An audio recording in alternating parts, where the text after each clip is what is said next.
এ দোষ আর কারো নয়, এ দোষ আমাদেরই। কিছু কিছু ব্যবহার পাওয়ার জন্যে আমরা নিজেরাই দায়ী।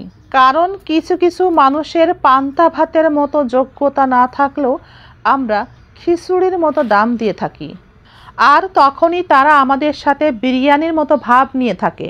ওই যে প্রবাদে আছে না, কানা সৃষ্টিকর্তার সৃষ্টি এই পৃথিবী সত্যি অসম্ভব রকমের সুন্দর, কিন্তু সবচেয়ে অসম্ভব রকমের নোংরা মানুষের মন। ঠিক বলেছি তো? পৃথিবী কত সুন্দর, তাই না? কিন্তু মানুষের মন। আচ্ছা বলুন তো, সফল আর অসফল মানুষের মধ্যে পার্থক্য কী? সফল আর অসফল ব্যক্তির মধ্যে পার্থক্য জ্ঞানে এবং শক্তিতে নয়। সফল এবং অসফল ব্যক্তির মধ্যে পার্থক্য, প্রধান পার্থক্য কি বলেন তো? ইচ্ছা শক্তিতে। আমরা অনেক বেশি অতিরিক্ত চিন্তা করি যে কোনো বিষয় নিয়ে, হতাশ হই, কিন্তু আল্লাহ বলেন আমাদেরকে, তোমরা অতিরিক্ত চিন্তা করা বন্ধ করো, নিজের উপরে অভিযোগ করা বন্ধ করো, অন্যের উপরে অভিযোগটা করাও বন্ধ করো। নিজের মনকে কষ্টে না রেখে আল্লাহ বলেন আমার উপরে বিশ্বাস রাখো। আল্লাহ বলেন হতাশায় যদি নিজেকে কষ্টে রাখো তাহলে আমার উপর তোমার বিশ্বাস কোথায়? আল্লাহ বলেন সবার থেকে আমি তোমাকে অনেক বেশি ভালোবাসি, তাই তোমাকে আমি কখনোই হতাশ করব না। তাই আমরা হতাশাকে এড়িয়ে আমরা যেন আমাদের রবের উপর বিশ্বাস স্থাপন করি, তবেই আমরা ভালো থাকব।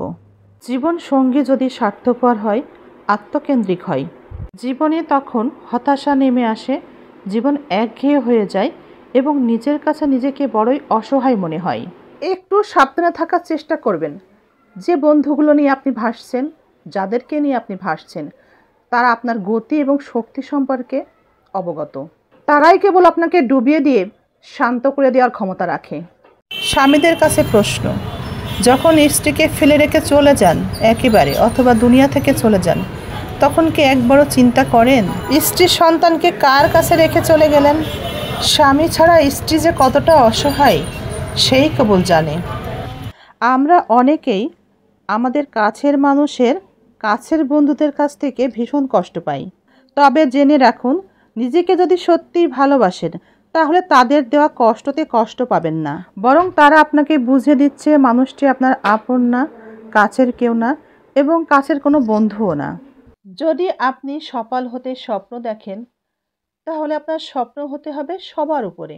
যদি আপনার মধ্যে স্বপ্ন এবং অজুহাত দুটোই থাকে, স্বপ্নের থেকে অজুহাত যদি বেশি থাকে, তাহলে আপনি আপনার সফলতার লক্ষ্যে কখনোই পৌঁছাতে পারবেন না। অজুহাত বাদ দিয়ে অসম্ভবকে সম্ভব করার চেষ্টা করতে হবে। যদি সফল হতে চান, ভুলগুলো শুধরে নিয়ে বারবার চেষ্টা করতে হবে। সত্য কথা কিনা বলে যাবেন তো, মানুষ চিনতে আয়নার প্রয়োজন পড়ে না। মানুষ চিনতে মানুষের বিশেষ গুণাবলী, অর্থাৎ মানুষের চারিত্রিক বৈশিষ্ট্যই যথেষ্ট। জীবনে যত বেশি ভালো থাকতে চাইবেন, যত বেশি আরামে থাকতে চাইবেন, তত বেশি কষ্টকে গ্রহণ করতে হবে, আরামকে ছাড়তে হবে।